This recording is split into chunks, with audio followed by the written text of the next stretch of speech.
What is up, everyone? Welcome to another episode of the Nerdball Fantasy Football Show. I am your humble host, dendrologist specializing in the conservation of the endangered Robert Woods, an astronaut aboard the Pitts 8 Moon Expedition, Pete Rogers, and I am joined by fellow nerds, duck father and runner-up on the Great Russell Wilson Cooking Show, resident old man Clark Barnes, and a devout follower of the Anthony Lynn running back gospel and queen bee of the Austin Eckler hive, the ginger woodsman Nick Butterford.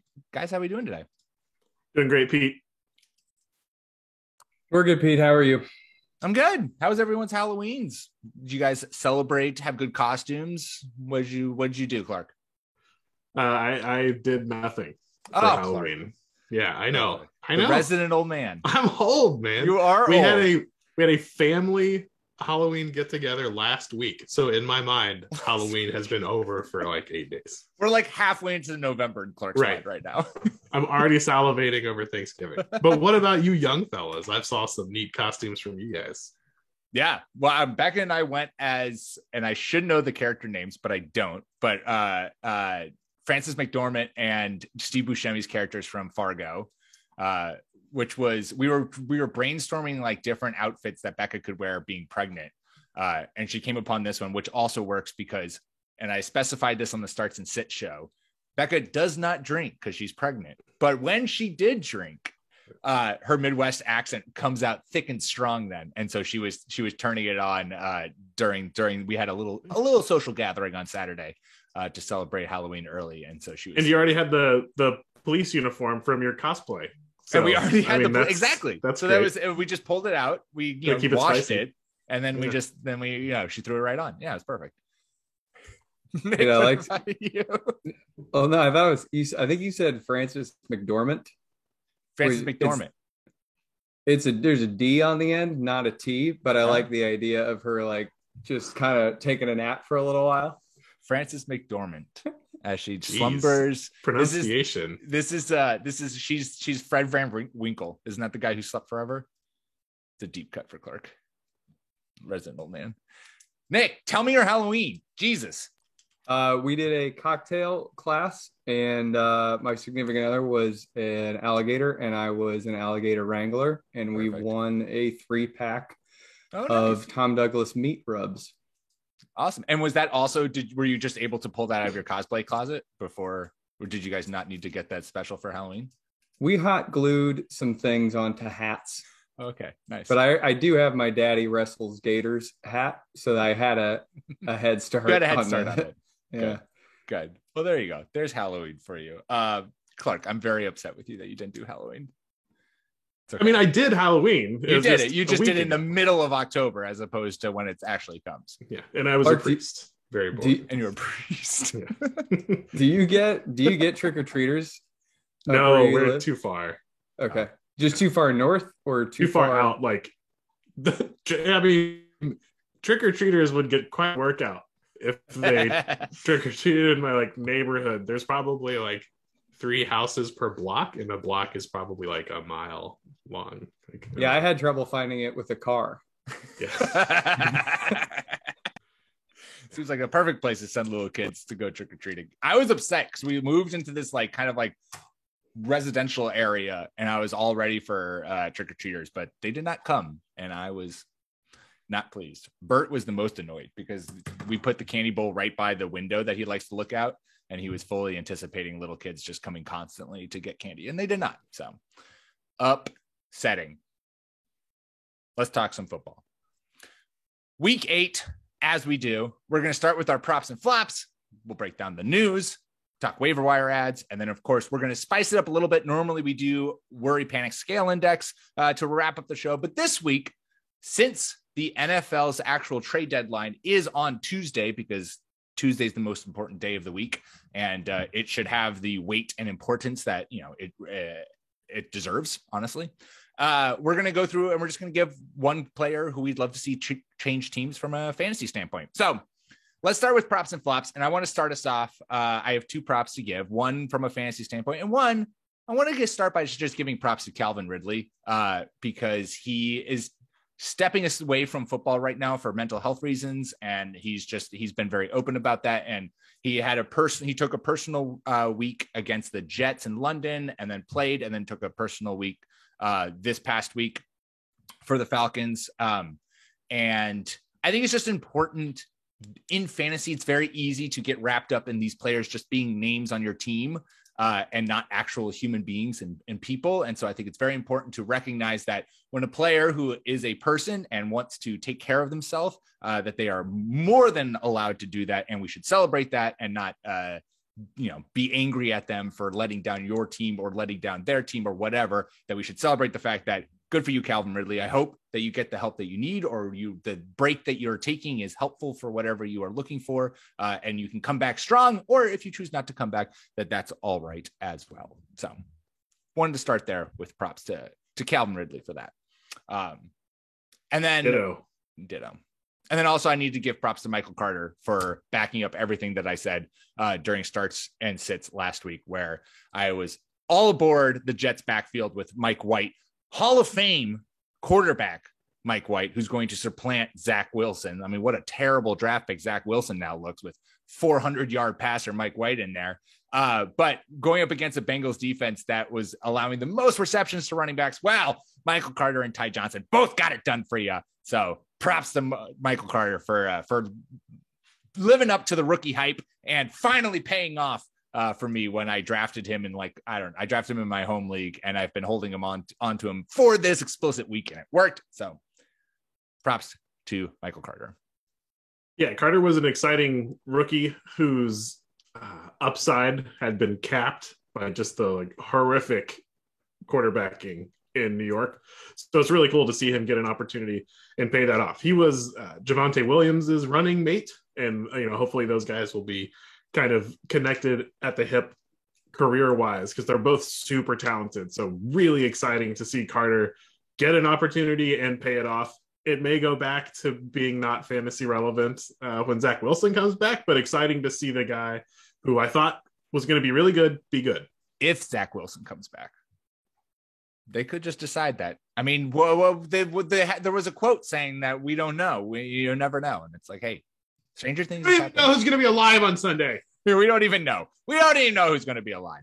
Clark, who you want to give props to? Let's see. My props is Michael Pittman Jr. Finally, hopefully coming back to the pack as the lead receiver for the Colts. Caught a couple of touchdowns and seemed to be the target when Wentz was under fire and they needed a big play. So not a gigantic game. I mean, he was under 100 yards receiving and only had a few receptions, but 2 touchdowns. Obviously the number one receiver looked like to me. So just good to see that the dream is not dead in Indy for Michael Pittman Jr. I also want to give props to Nick, who for his massive rundown article, which he does every week, and you should go read it. He said in that game breakdown, said that Michael Pittman was a wide receiver 1. And I was like, all right, Nick, that's ambitious. But he was. So props to Nick for calling it. It was really encouraging. It's really nice when you see a coaching staff do the right thing, and that can both be from their own personnel perspective and from an opponent personnel perspective. And the Titans are allowing the most half-point PPR points per game to opposing receivers. They have been for weeks now. And it wasn't just that they got Pittman going. He had 10 targets before halftime. That's awesome. They definitely entered that game knowing we have to get him going. That's cool to see. Yeah.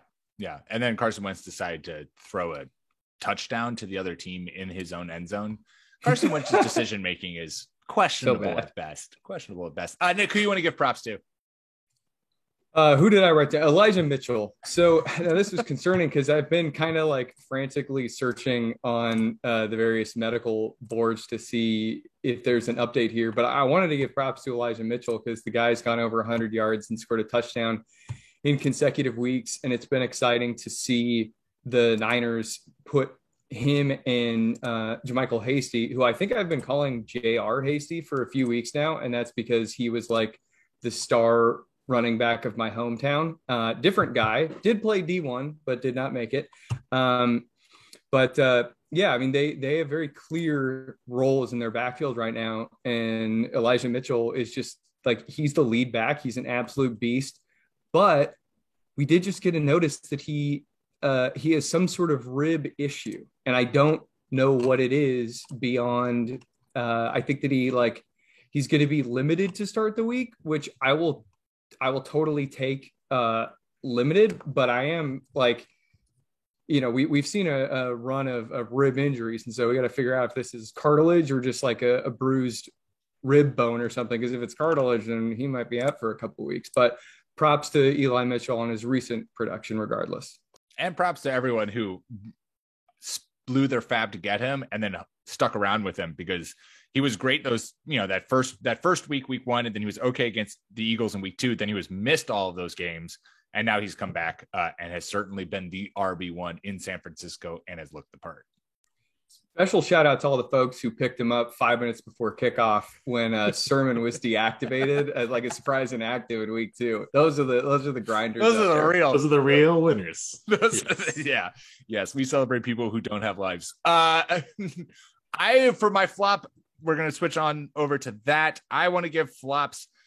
I said in my notes, Kenneth Gainwell, which honestly, it's not really Kenneth Gainwell's fault that for whatever reason, Nick Sirianni just decided that the rookie running back who they've been like siphoning Miles Sanders touches to throughout the year, when Miles Sanders is out, that's not the running back that they're going to start and give 20 plus touches to. No, it's going to be Boston Scott and fucking Jordan Howard are going to be the guys who go for over 50 yards and 2 touchdowns and each play 50+% of the snaps. So I wrote down Kenneth Gainwell. Kenneth Gainwell, I have no ill will towards you, despite the fact that I added you, spent a bunch of fab on you, and started you. I don't give ill will to Kenneth Gainwell. I give ill will to Nick Sirianni in deciding that just to F us over, be like, Boston Scott and Jordan Howard. Great job. Yeah, Boston Scott makes sense. Boston Scott, because he's good, he's electric, good, pretty good inside runner. The Jordan Howard part, I mean, kudos to Jordan Howard. I don't want to take anything away from him, but 12 carries for 57 yards and 2 touchdowns. Come on. So this one was super funny because in the rundown, I had Gainwell as seeing 12 plus touches this week. And I had somebody like in the mentions show up who was like, not even Sanders was getting 12 touches. All 3 running backs got 12 or more touches this week. Sirianni was like, I'm going to show that guy. Sirianni's like, the Lions can't defend the run. We're running with everybody. Yeah, but freaking Gainwell's touches all came in the fourth quarter, which was not what you want when all the backups were in. So not great. Clark, who are you giving flops to? I'm doing a similar vein to you of just giving a flops to the Jets coaching staff. Apparently, they know how to draw up plays so that a middling skilled quarterback can move the ball, and just elected to not do it with the number 2 overall pick for 7 weeks. And then 7.5 weeks, whatever. Then Mike White comes in. First of all, you should Google Mike White if you have it. It's fun. And then Mike White comes in and does very simple things, takes dump offs, and lets the immense talent that we've talked about on this show already today and all off season. Like, the Jets are pretty talented. They have a lot of young weapons. And we've seen when a quarterback who comes in and is functional, you've seen what he can do. And props to Mike White for coming in. I mean, a backup coming in and winning on a team that doesn't win, like that's awesome. 400 plus yards, which was like, I saw some stat somewhere, which was like the first time a Jets quarterback has thrown for 400 yards since like Joe Namath or something like that, which is, what are we doing here? Like, where was this offense with Zach Wilson under center? So what's so remarkable with this is that Mike White had the lowest air yards per attempt on the week of 4.1. Michael Carter, baby. Is like, and Ty Johnson too. Like, literally the whole damn team just went nuts in yards after catch. Like, that's hysterical. I love, you'd love to see it. You'd love to see it. Nick, wrap us up with flops. My flops, Teddy Bridgewater. If anybody go to fantasydata.com and just look up or just do it through Yahoo, but look up all of the fantasy performances of all quarterbacks who have faced the Washington football team this year. Teddy Bridgewater delivered the worst performance. He was one of two guys to score under like 30 points, and he scored 13. And Jerry Jeudy and Albert Okwuegbunam come back, and he puts out like the worst game of the 2021 season. What are you doing, man? Like, how did this happen? It's so disappointing. It's so friggin' disappointing. Yeah. Yeah, it was not a good look for old Teddy B. Also, not a great look for Noah Fant managers with Albert back. We'll just call him Albert. Albert. It's Okwuegbunam. It's not that hard. Okwuegbunam. Oh, well, you say that, Nick, but with Albert O back, because Noah Fant just kind of got not relegated to the sideline, but he saw 4 targets and 2 catches for 8 yards. Like, this was it was not the usual 7 to 11 targets that he'd been seeing over the last couple of weeks with Albert O and Jerry Jeudy out. What I should have led with was Teddy Bridgewater played so poorly that they traded Von Miller. That the Broncos just gave up. They did. We'll get into that trade and more trades, but yes, the Denver Broncos seemingly have after being 4-0 after against a shit schedule, it's caught up with them. That's all I'll say. All right, there was props and flops. Let's get into the news. And sadly, we have some devastating news to start this off with, and that is the man, the myth, the indestructible force, the greatest running back in the NFL at this current moment. Derrick Henry is out 6 to 10 weeks with a broken foot, and he is going to get surgery on it on Tuesday. If you can see the face that Nick is making right now, you can tell he is utterly disgusted by this injury. So Nick, we'll start with you then. What is your immediate takeaway from this? What moves can Derrick Henry managers make? What is the fallout from the most influential fantasy player missing significant time / really the rest of the season? Well, I think it comes down to what format you're in, because if you have if you're in a keeper league or whatever, you're basically just hoping that he doesn't come back too early. And so all of the medical literature that I have seen, and Edwin's been all over this, at Football Injury Doc or at FB Injury Doc, friend of the podcast, friend of the pod. You don't want him to come back before 10 weeks. The re-rupture or the re-fracture rate is really bad. It's like 20% if they return before 10 weeks. And Rappaport's out there talking about a 6-week return. Lol. That would be really bad. And I hope that is LOL. But a lot of guys have to have this repaired. And so he just needs to go on the shelf and get better. If you're in redraft and it's not a keeper league or anything, and you have somebody who wants to trade for him, trade him. Absolutely. Who would, just because you're thinking that you're going to get him for the final week? If people think it's 6 weeks, if they believe the rap sheet tweet, then go for it. Yeah. No, that puts him back in time for the playoffs. It's possible. Yeah. No, I firmly agree with you, Nick, that if he's rushing back, if he's really going to make the 6-week mark, I don't want any piece of him, because I think the risk of re-injuries is up, rockets up. And also it just feels like it's ripe for one of these situations a la Christian McCaffrey and Saquon Barkley, where it's are they playing? Are they full health? Blah, blah, blah. And you have to mitigate this while you're in the playoffs, waiting for Derrick Henry. The Titans also, in kind of a response to this, signed Adrian Peterson off of the couch, and so now their backfield seemingly is Adrian Peterson and Jeremy McNichols, the 4th, 5th year back there who's seen some work spelling Derrick Henry from time to time. Clark, are either of those guys? It seems to me like those guys are worth getting off waivers, but are they should you be going all in for them, or what's your vibe on that? So surprisingly, yes, I'm going to be outlaying a pretty significant bid on Adrian Peterson. The team runs the ball really well. Obviously, Derrick Henry is a huge part of that, but it's also the style of offense. So I think just a competent back a la Jordan Howard type skill set can come in and get you those ugly lines of like 45 yards and a touchdown. And at this point in the season, like I've got teams that need that help. McNichols more like, I don't want to say a change of pace back, but he's a quick guy, and I doubt he would get a full workload. But we're just going to have to see what the Titans do. I'm going to be putting in pretty big bids for Adrian Peterson. I wrote up the news blurb for him when the signing happened. I certainly forgot. He had over 600 yards on 156 carries and 7 touchdowns last year for the Lions.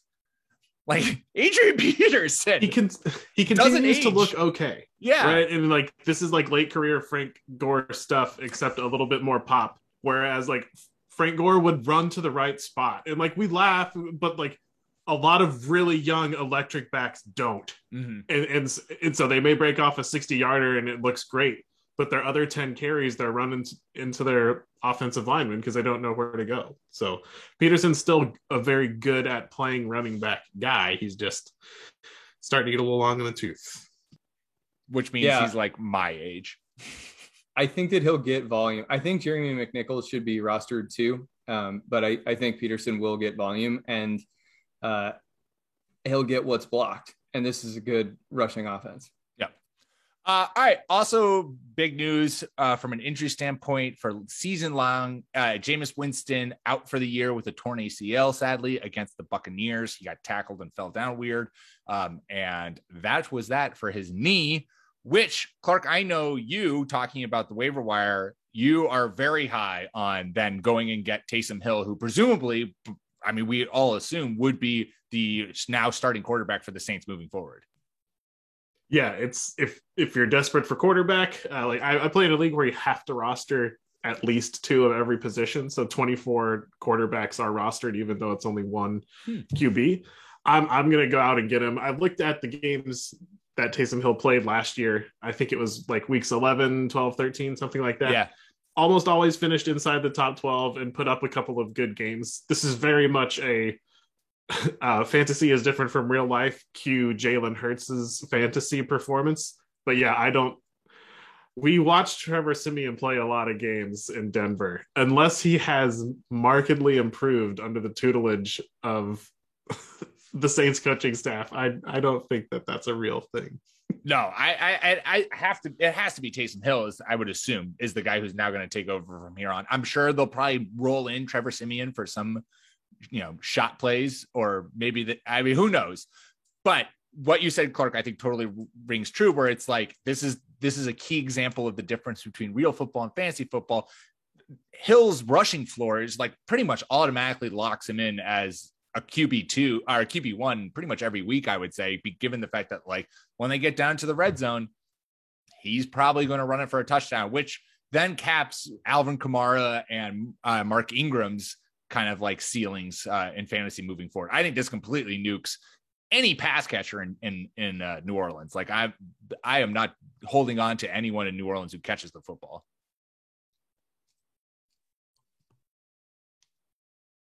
Last year, Hill absolutely peppered Michael Thomas with targets, stating, I know where I should go with the ball, and it's Michael Thomas. So the hope is, with Michael Thomas out, that this doesn't torpedo Kamara's value. I mean, I don't think you can do anything with Kamara other than just hope. Yeah. But like, I have Kamara in a couple leagues, and I am worried what's going to happen. I can't take any action, but God. Volatile. It's a volatile situation. Yes. Nick breaks his thoughtful silence to give us volatile. Well, it could go so many places. Like go look back at Taysom Hill's box scores. Like you were saying, Clark, last year. It was a bumpy start, but they're very clearly a trend very clearly developed where like, oh, the game plan was to throw to these 2 players like all day long, and it took them a while to figure that out for Kamara, but they did figure that out. They did get him on track. Yeah, no, I think if Taysom Hill, I would say, caps Kamara's touchdown potential, but I don't think that it nukes Alvin Kamara from a fantasy standpoint. Like I would still be pretty confident in Alvin Kamara as an RB1 for the rest of the season. He just might not be like a top 5 running back moving forward. 2 quick injuries of players who left. James Robinson left the Jaguars game with a heel injury and is currently being listed as day-to-day. Carlos Hyde came in and played the vast majority of touches and work there. So if Robinson does miss continued time, Hyde seemingly is the guy who's going to take over there. And then sadly, Gronk came back after missing a lot of time with injury and pretty shortly then left with a back injury, which is always been nagging him. So unfortunately, if you're still holding on to Gronk, the Bucks are heading into their bye for week 9. But yeah, this might be the end of Rob Gronkowski. Sadly, there's only so many hits that body can take.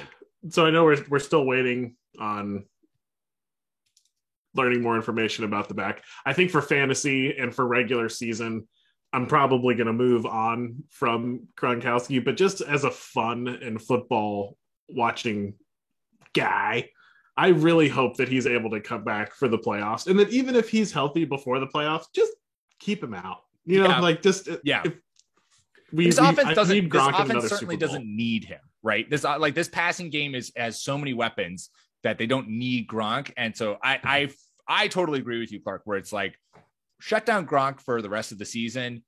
When we get into the playoffs, try to ease him back into it. Maybe just put him in on red zone down so we get Gronk spikes. Whatever it might be. But yeah, if I'm Bruce Arians, let's save Gronk for the playoffs and not try to rush him back or get him to play during now. Because what are we doing? We don't need him. You don't need him. Not when freaking Chris Godwin's putting up ridiculous stat lines with Antonio Brown gone. Chris Godwin, the Antonio Brown handcuff, as discussed on this podcast. It's true. That is true. Finally, in the news, we talked about it at the top. This has no fantasy implication.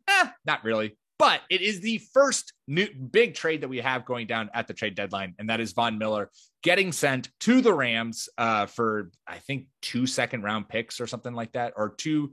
I think it was labeled as 2 day 2 picks, which is a second or a third.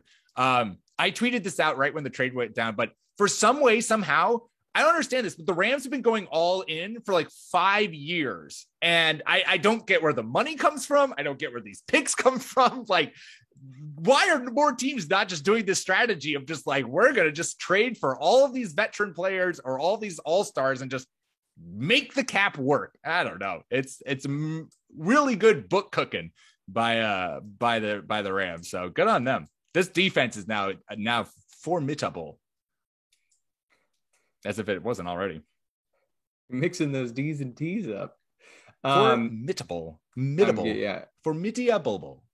Mike Lombardi, when he's not talking about The Sopranos, he has some good things to say. And on Twitter today, he was saying, like, he was kind of calling out the NFL's silliness where you can't trade money, but you can agree to pay a player's salary. And he was like, they just bought some picks is what Denver did. They paid $9 million to buy their second and third round picks. I mean, they're giving up Von Miller, but yeah, they bought some picks. Nothing wrong with that. Basketball does it all the time. Makes the game much more exciting. So, let's spice it up. Normally we do waiver wire and then trades, but since we're talking about trades, let's just jump right into the trades. And with the trade deadline coming tomorrow or today, as you're listening to it, I don't know when you listen to podcasts. Hopefully some exciting moves go down. Rarely does it actually happen, but we are hoping for the best. We're hoping for the most exciting things to go down. We're hoping for some trades that will really shake up the fantasy community and just kind of like maybe free some players to be their best fantasy selves. So with that, we each have a trade that we would love to see. Nick, why don't you start us off with a trade that you would love to see go down at the deadline? No, I forgot about this part. So somebody else start. Oh, good job, Nick. I'll get the mustard out. Yeah, trying to grow a mustache, trying to take the head roll over on the show, and he doesn't come prepared. Ooh, that's a burn. Tough look, Nick. Clark, what you got? This is an easy and obvious one for me, and it's Brandon Cooks to the Packers. I mean, not because of the Devontae Adams situation right now, But that team could sure use a field stretcher, and Brandin Cooks, man, a guy who's been through a lot and has always, to me, or like my perception seems to be like, doesn't seem to speak out much for as talented of a wide receiver as he is, made no bones about his feelings about recent moves that the Texans made. So hopefully Brandin Cooks can just get traded somewhere other than the Texans and the Packers. Boy, that'd be fun. Yes, you're 100%. Yeah. When Mark Ingram got traded and Brandin Cooks' response was, "That's bullshit." I think it's safe to say Brandin Cooks would also enjoy getting the veteran treatment of getting himself out of Houston and playing for an actual quarterback and an actual team. It would also just like be a beautiful feather in Brandin Cooks' cap of just playing with like the best quarterbacks in the league. Like if you look at the teams he's played for, it was Drew Brees with the Saints, Tom Brady with the Patriots, and then Deshaun Watson with the Texans, and then Jared Goff with Jared Goff went during his one good year with the Rams. And then, and now if he got traded, it would be with Aaron Rodgers in Green Bay. And you're totally right, Clark. Like not only just a field stretcher specifically for the Packers, but with Robert Tonyan done for the year with a torn ACL, they just need more, options in this passing game. And with the way that the team is playing, the way that Aaron Rodgers seemingly is maybe regretting his offseason of bitching and moaning because they're suddenly, one of the best teams in the NFL, getting him Brandin Cooks and building this, like making this offense now even more potent would be a huge move for them from a real football standpoint, from a fantasy standpoint. Like, oh my God, who wouldn't you want throwing the ball to Brandin Cooks other than Aaron Rodgers? He throws one of the prettiest deep balls. Since Nick failed at this task, I'll say, speaking of the Broncos, like if you're just gonna like burn it all, Denver, let's keep the burning going and let's turn the backfield over to Javonte Williams.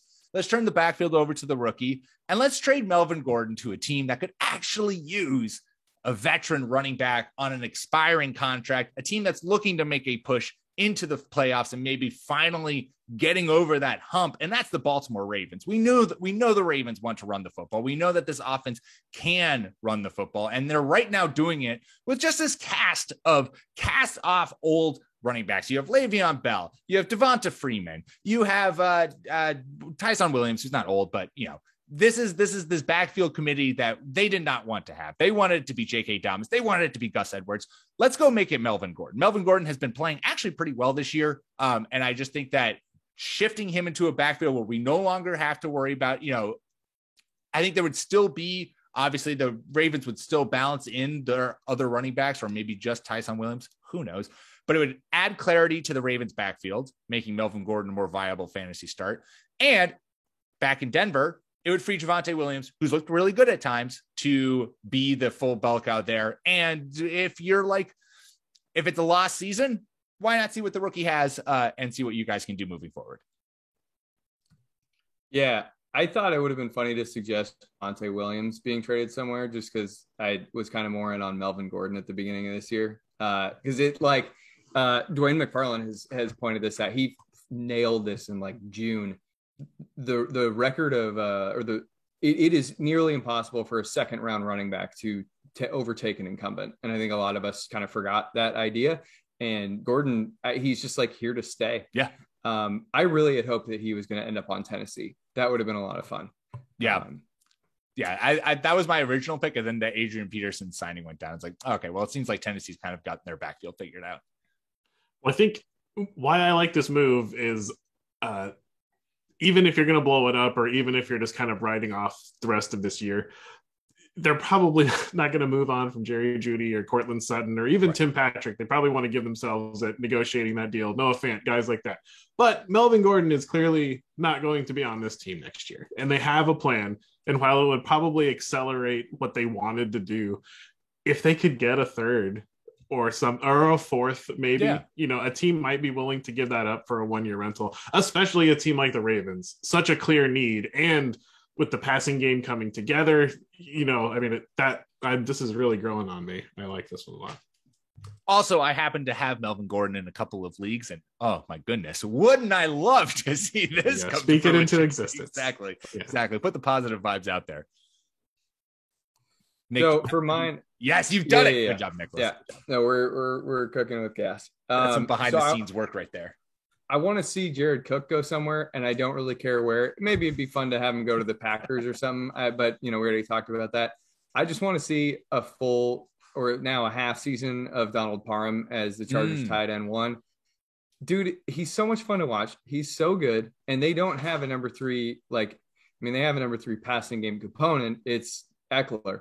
But it would be really cool to see them have a guy who is like running routes on every play that's an actual threat. Right now, Josh Palmer, he's kind of starting to supplant Jalen Guyton, but they've kind of just been running cardio together down the perimeter. And yeah, I think it would be really cool to see, 6'7" Donald Parham go from XFL star to NFL star.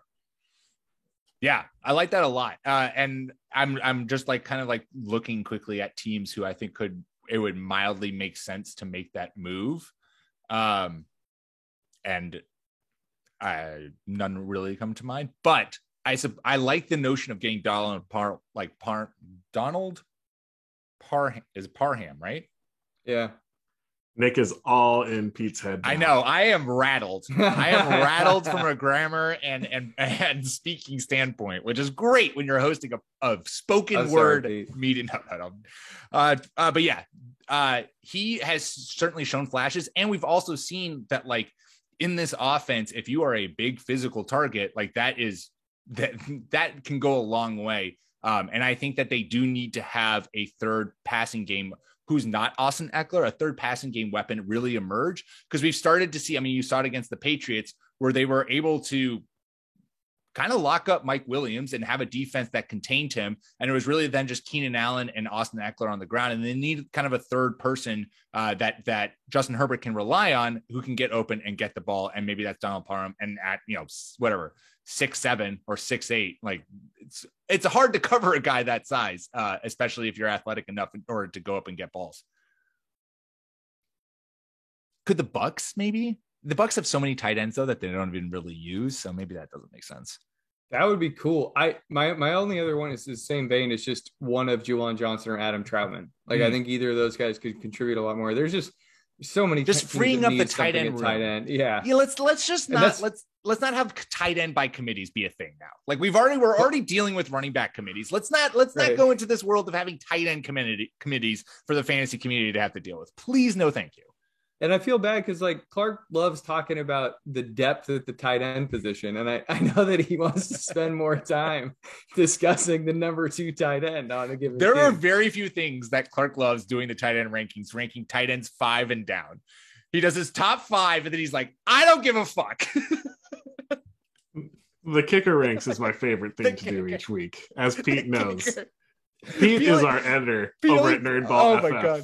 And so that means Pete gets to hear, well, I don't know about everyone else, but he gets to hear me complain almost every week about the kicker article that apparently people read. It's the best. It's the best. Every week without fail, Clark will ask me, be like, do I need to do kicker rankings this week? And I'll give him stats. I'm like, Clark, the kicker rankings routinely do the best numbers on this site. Because everybody's streaming it. You have to do kicker rankings. And I try. I do.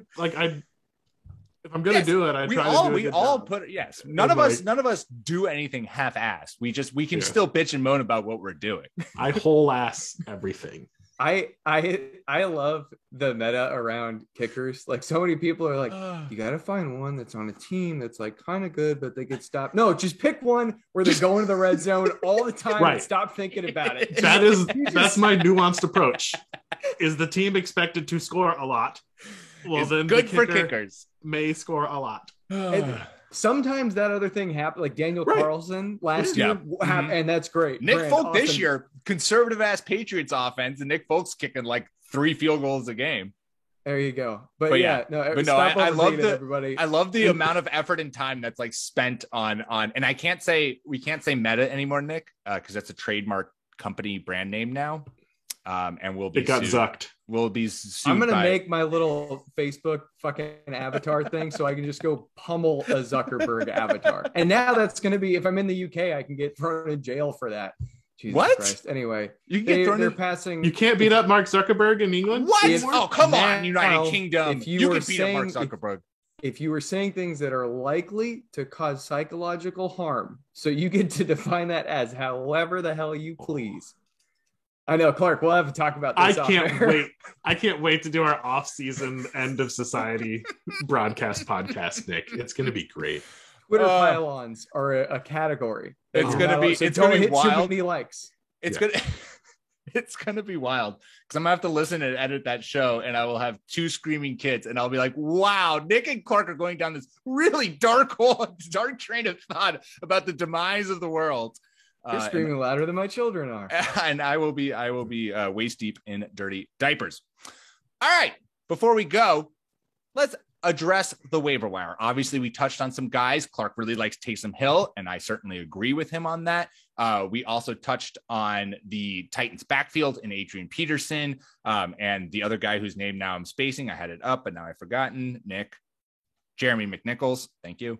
And those are all names you should be looking at. But outside of those guys, Nick, who's someone who you want to make sure people are targeting this week on waivers? So I think that he's probably not available in too many leagues, but I think probably around half of them. Brandon Ayuk. He's 60% rostered on Sleeper right now. Okay. So on Yahoo, he's around 50. I think it's 51. The point here is that a lot of teams dropped him, and he had like season highs across the board. He had a ton of snaps. He saw a ton of targets, and they even schemed up a 2-point conversion to him. Now, his box score was not like resounding success, but it was a very big sea change in terms of just how Kyle Shanahan was treating him in game. Yeah, he played the most snaps, most targets. And the beauty thing, too, that I really like is if you look at his rest of his schedule, let me read it to you. He plays the Cardinals, the Rams, the Jaguars, the Vikings, the Seahawks, the Bengals, the Falcons, the Titans, the Texans, and the Rams. That is a beautiful suite of passing secondaries that really aren't stopping a lot of wide receivers from a fantasy standpoint. And so if Brandon Ayuk in the second half of the season is anything that a lot of people draft, like you certainly, Nick, were very high on him this offseason. If he is anything that like what people thought he was going to be for the rest of the year, he has the schedule to do that. If the workload is there, he's suddenly going to rocket into that, mid to high tier wide receiver 2 from here on out. And if someone has dropped him, make sure he's on your roster, because if that happens, you don't want to be the one without him. Because that's, I think a great call.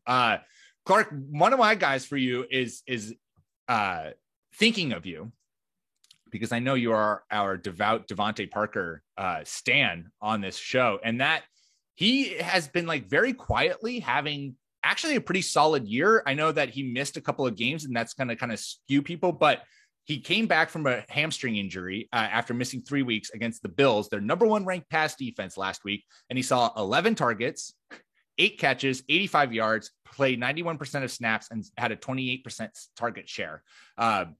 And he's averaging 5 receptions and 65 yards per game this season. So like it's again, like these are numbers that very solidly are flex value. And he has shown highs of giving you wide receiver 2 production, under 50% rostered in sleeper leagues. He is a guy, especially there have been some rumors about him getting traded, which if that happens, maybe that opens up a whole new like avenue for him if he's no longer playing in a very not crowded, but just with a passing game that doesn't spread the ball around too much. But staying in Miami, he is clearly a vocal point of this Miami offense. As long as he can stay healthy, he's getting the volume seemingly to put up solid numbers. And so I like him a lot moving forward, especially in a Dolphins team that's like maybe frisky. We'll see. Yeah, I still believe Tua Tagovailoa is pretty good. Right, I think he's been written off way too early. It's good to see the Dolphins kind of bounce back against their first, compared to their first game against the Bills. At least looks pretty good. I don't think that they're dead yet. So speculating around the Dolphins, I think, is a good idea. Yeah. Also, I have to say, if you did not go and roster Boston Scott. Bart Scott is a retired linebacker who's now a commentator. If you did not go and roster Boston Scott, you should go roster Boston Scott. He had 45% of the snaps, 12 carries, 60 yards, 2 touchdowns, and ran 9 routes. Whereas my boy Kenneth Gainwell didn't run a single route and got all of his snaps in the fourth quarter when the game was well out of hand. So the Eagles are, what are you doing? I don't. No one knows. I feel like Nick Sirianni is going to get fired at the end of this year, and Jalen Hurts is going to get traded. That's the vibe I'm getting out of Philly. If Philadelphia calls and asks me, I think firing him is a little premature, but boy, the leash is shortened. Yeah, certainly. Yeah. Cooper Kupp has like 60 more points. Let's ask Nick Sirianni. Is that what you said? Yeah, and see how long his answer is. Is it 5 minutes? Is it 10? Does it involve does he stay trees? On subject? Are we planting trees and watching them grow? And if so, maybe we need to move on. I'm not trees, but I'm working on my indoor gardening setup for this winter. I'm pretty excited about it. Yeah. So finally got some spinach to sprout and not take off and get leggy. So yeah, that'll be on the off-season pod too. Yeah. Nice. I thought Nick was going to be like, let's ask him. And then suddenly Nick Sirianni was going to jump onto the Zoom call. Like Nick's been having him like quietly in the waiting room and it's just accepted him in. So I was like, oh God, suddenly I'm going to be starstruck and I'll ask him how to properly raise a potted plant, to which I think he would give a very well educated answer because he seems to know his horticulture. All right. That's all we got for you this week. Make sure you subscribe to the podcast wherever you get your podcasts on your podcast platform of choice and give us 5 stars. I was going to say 4 stars because maybe you just want to maybe it's easier for you to give 4 stars. No, give us 5 stars. You know, we deserve it. We need it. And follow us on Twitter at NerdballFF. You can follow myself at Pete M. Rogers. Follow Clark at NFL Clark and Nick at Ginger_Nick without a K. And of course, make sure you check out all the amazing content we're putting out over on the site at nerdballff.com. Until next week, my fellow nerds.